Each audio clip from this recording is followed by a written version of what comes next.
You could tell just by looking at them. The way their eyes seemed to focus and refocus every time something new flew into frame, how, at night, while gazing into space, they would salute every star in the sky, and how, in the morning, just walking to work, they would skip over every blade of grass.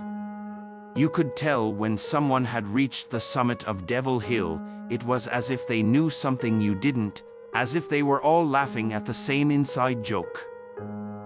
Apparently, Satan himself hung out up at the top, offering a glimpse at all of the beauty in the world to anyone who managed to meet him up there.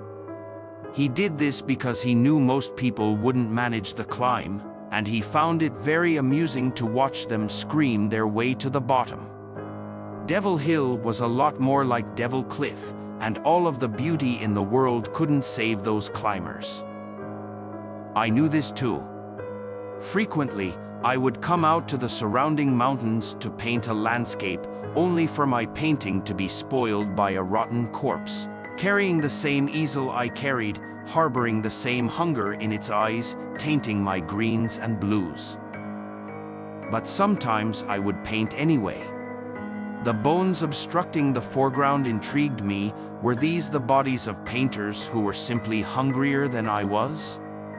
Painters, in their desperate attempts to capture beauty, searching for it on cracked ledges I wouldn't dare step foot on, paying a price that I could only dream of affording? I wondered why none of the glazed-eye survivors of Devil Hill could ever paint a picture of this grand vision surrounding them.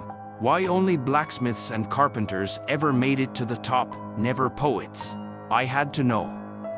I was wasting my days trying to force nature into a canvas when I didn't even understand what I was looking at. If I could fit a fraction of the truth into a painting, I would be a master, and I knew that truth was waiting for me at the top of the hill. I made it to the top. I won't bore you with the details of the climb because, to be honest, it wasn't very difficult. A few loose footholds and a couple shaky branches, and I had the entirety of Devil Hill below me. Digging my fingers into the dirt, my hands slipped into a perfectly shaped crevice, one that could only have been carved out by thousands of climbers before me, pulling themselves up at the exact same spot. It was strange, but it felt natural, so I kept pulling until I stood on top of Devil Hill. Lo and behold, there he was, horns and all.